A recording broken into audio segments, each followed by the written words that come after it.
Hello everyone, welcome to Thermal Physics. This is Pratik Dolabai and I hope you all had a good Thanksgiving break. This is my video lecture series for the class that we are going to miss on the 29th of November. That is when I'm on travel and a lot of you might also have the capstone talks. So this video is a very short video and then after that there are 3 more videos. Please look at all the 4 videos before you come in the class on next Thursday. Okay, so after Thanksgiving break, I would say please watch this video so that you all are in tune with what is going to go in the class, what we are going to cover in the class. The slide here you see is somewhere where we stopped in class on this previous Tuesday. What we have here is we talked about average values, right? We are talking now about Boltzmann statistics, and our goal is to somehow also find average value of different quantities. For example, what if we just want to know average value of some property, like in this case, let's say energy.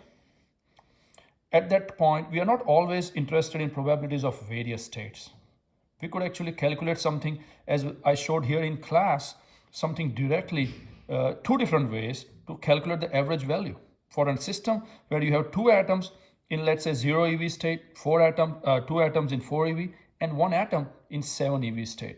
You can calculate the average value simply by using this equation or this setup over here, and you can get an answer for 3 eV. Or as we saw in class, you can also do this by multiplying each energy value by the probability of each state occurring. You can also do that. So if I were you, I would remember these 3 terms here now.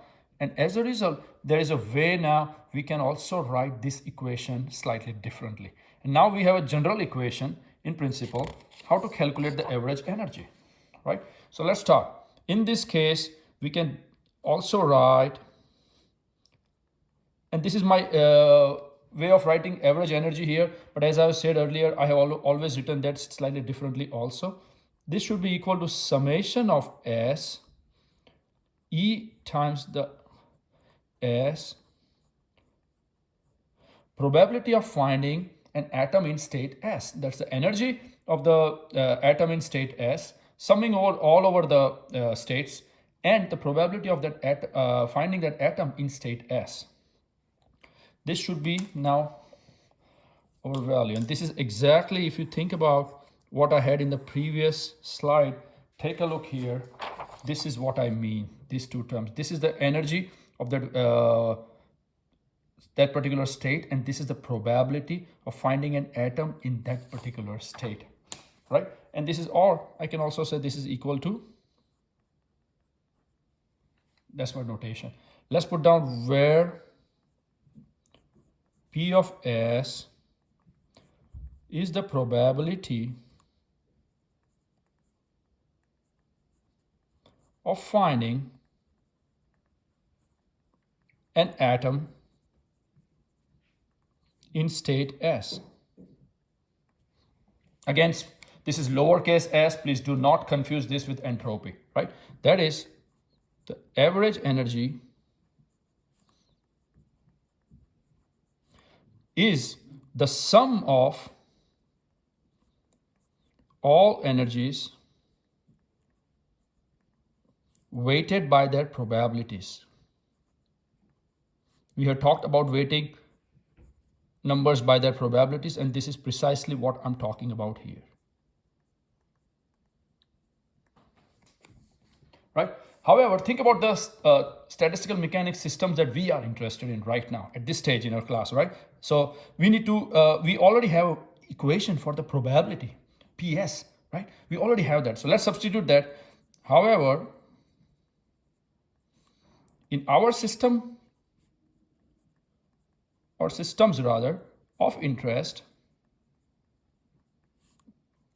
we have P of S is equal to 1 over Z. You all know the partition function now, times e raised to minus beta E of S. You know beta is 1 over KBT. We use that so that we can simplify, and you will see how handy it comes in, right? Therefore, now we can write the average energy, or I can always write this as this, is equal to 1 over z summation of s e times s e raised to minus b beta es. This is now important. If I were you, I would block this down. I will keep this equation handy also. This is going to give me the average value. Take a look here at the equation. Slightly different. This term over here, if you look about this summation over all the Boltzmann factors, it is similar to the partition function, but now you are also adding another term for ES, for energy of that state. That's what the difference is from actually the partition function, right? And the beauty of this is this relation applies for any other variables. You can use a lot of different quantities here, and this actually comes in really handy to calculate stuff. Another good thing about this is average values are additive. That helps. For example, in our case, let's say you have, U is the total energy of the system. You can just write this down as the N times E, right? The average value. Over here, U is equal to the total energy of the system, whereas E is equal to energy of the system or energy of the atom in this case. This is one way. Now we are going to use this equation.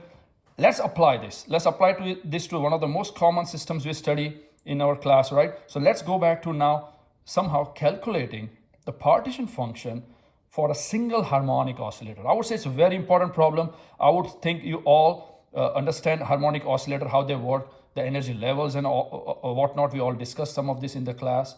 Continue from there. Let's set up this lecture so that we now have to compute the partition function for a single harmonic oscillator, right? Partition function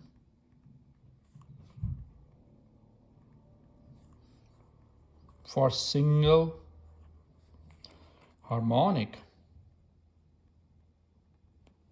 oscillator.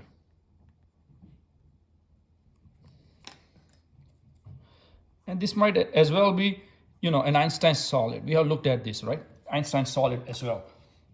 If we now find, initially what we need, if we need to find the total energy, right? Our goal is now, if we need to find total energy for a system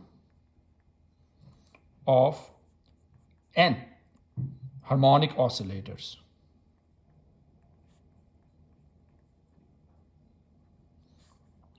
Each having energy levels 0, E, 2E, and all these constants, eta or E, we have defined it earlier, right?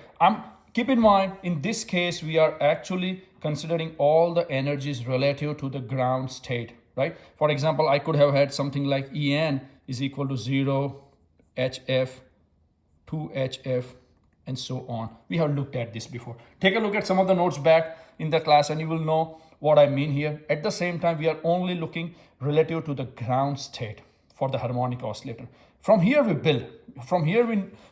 So what we need, keep in mind, first you can find the partition function for a single harmonic oscillator. Only then are we going to go to n harmonic oscillators. There is a step there. So please remember that. Let's start with single harmonic oscillator. We need to start from Z for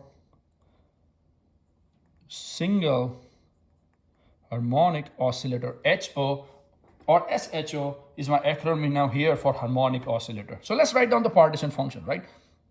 Partition function should now be equal to summing over n equal to 0 to infinity e raised to minus n e over kbt.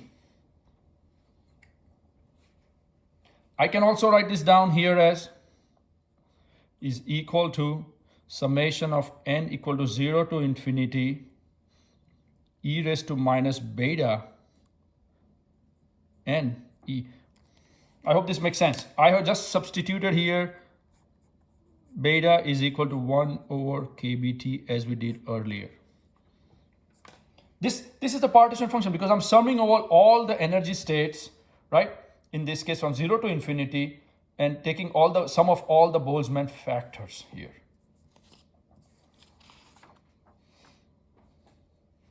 I can also write this down.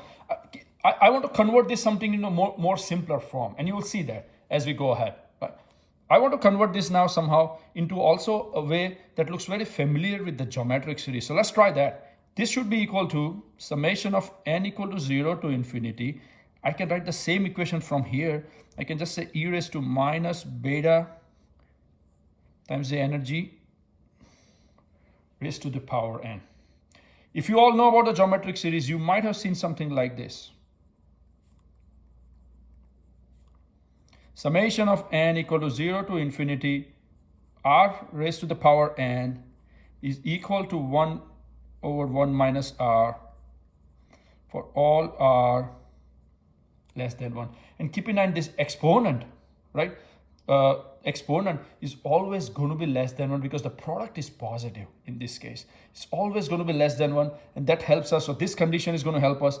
That means summation of n equal to 0 to infinity e raised to minus, we can write this down in principle here as e raised to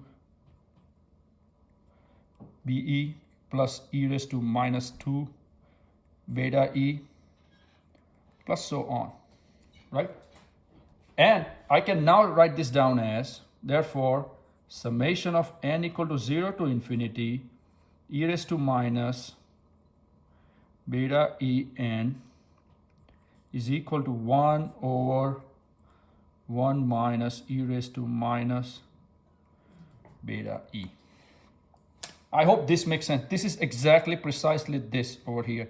This n is now raised to the power. I can use this inside the parenthesis. This is now a very good form for us for z, the partition function. Keep in mind for the single harmonic oscillator, right? This is good. This is an easier formula now. From here, now we can actually calculate the average energy. You already just developed that equation. So let's look at that. Average energy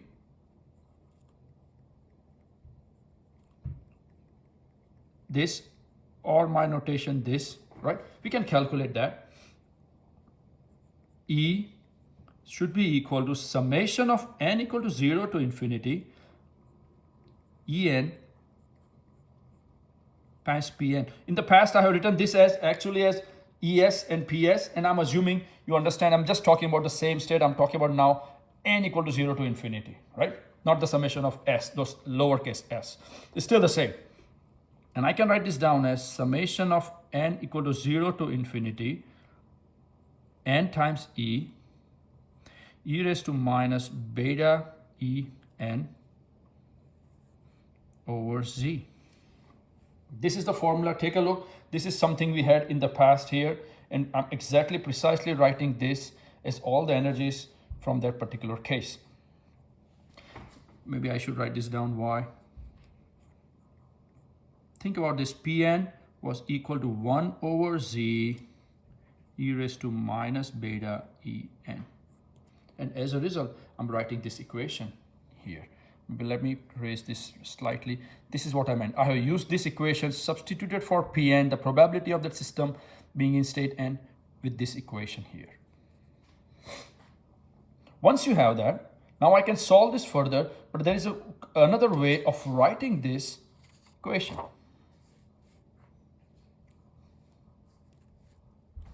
One way to write this is, therefore, E is equal to minus the derivative of beta, the whole equation here, from 0 to infinity, e raised to minus b and e over Z.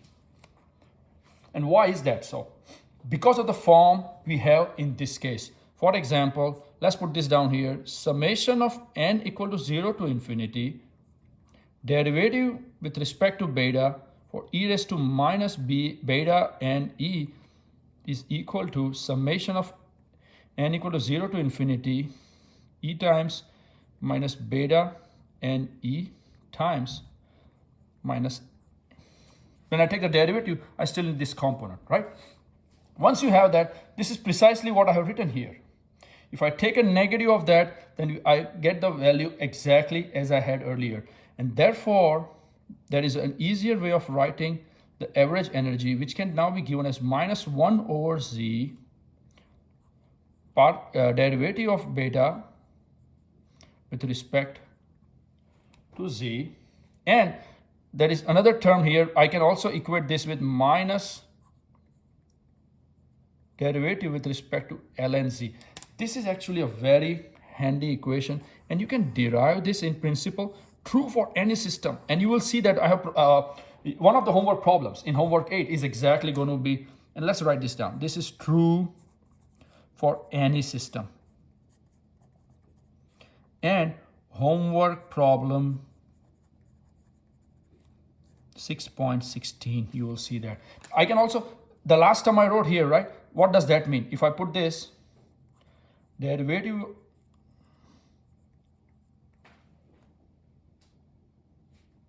beta with respect to for ln Z, this should be equal to what? Ln Z is 1 over Z times derivative of beta with respect to Z. Since Z is equal to summation of n equal to 0 to infinity e raised to minus beta n e. I hope this is clear. I'm just providing two reverse steps how I can get to this equation every time for the average energy. And you can actually try this out for any different quantities. You will see it pretty much does not affect anything else. If you further evaluate E using this either one of the relation, either one should work. If I ask you something in exam, either one of this should actually give you the average energy. Let's try that. Let's try to further evaluate E, right? And I would like to, let's say, use the ln Z version. Let's try that. That gives me beta ln Z. Let's take a derivative, right? First, let's put down the Z value. If you remember, we already calculated the partition function. So that should be equal to ln 1 over 1 minus e raised to minus beta times E. This is the, I have just substituted the value for Z. I can also write this down as logarithm. Take this term above and just use the power 1 minus e raised to minus beta E raised to minus 1. I can get the negative signs out here, and I can still write this down as logarithm 1 minus e raised to minus beta E. I can keep simplifying this, and now at least I can take the derivative. If I take the derivative, this is logarithm, so this is 1 over 1 minus e raised to minus beta E. I still need to take a derivative for this. I'm left minus e raised to minus beta E. And the last. I hope you all are fine with this, right? Once we do this, still need to simplify a little bit further. The further simplification comes here now in terms of E minus over 1 minus e raised to minus beta E. And if I simplify this, I would leave a couple of steps for you all to get this. You can simply write this down as E over e raised to be minus 1. This is the average value for a single harmonic oscillator, right? What if we had n? If we had n such oscillators, like an Einstein solid, for example, right? Then I can write this down as U is equal to N times E should be equal to N E over E raised to beta E minus 1. This should be the value for N such oscillators. If you remember, I said initially we start from 1 and then we build up to N. Alternatively, if someone likes the second relation, or I would say the first relation, I was talking about this one. If I have this equation, I can also do the same problem.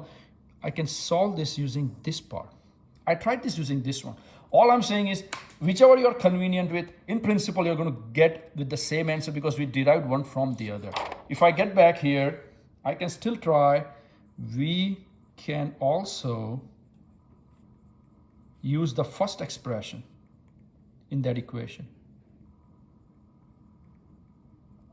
And let's get there rather briefly. That should be equal to minus 1 over z derivative of with respect to beta for the power addition function.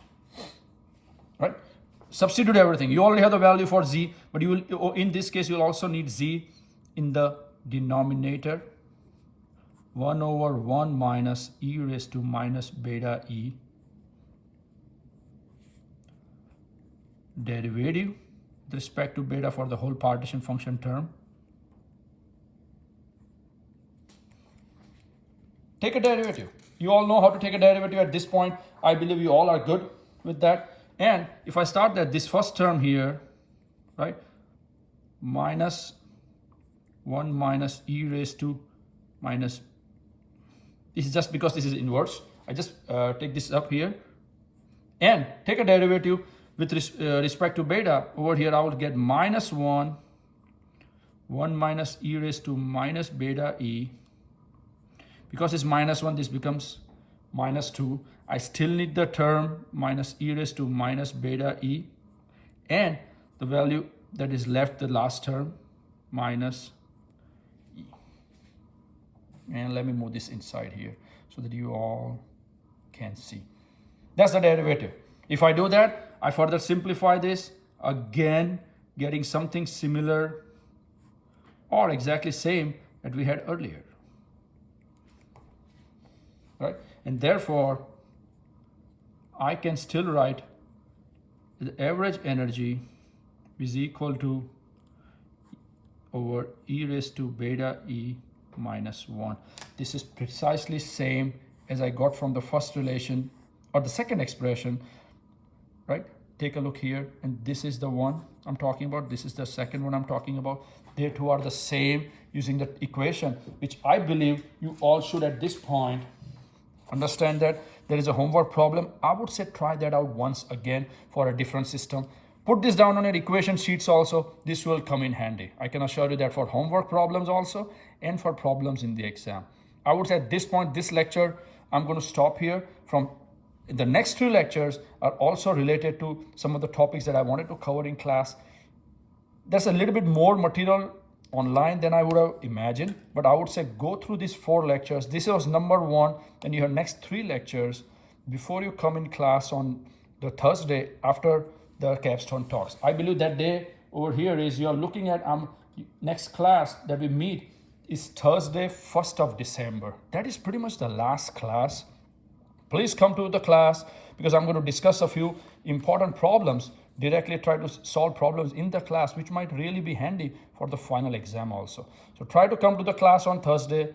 For the class we miss on 29th of November, please watch all these 4 videos, total 4 videos, and you all will be fine. It will also help you with the homework problems. And I'm happy to answer any questions related to these videos in class on December 1st on Thursday. Thank you again and hope to see you all in class on Thursday, December 1. Bye.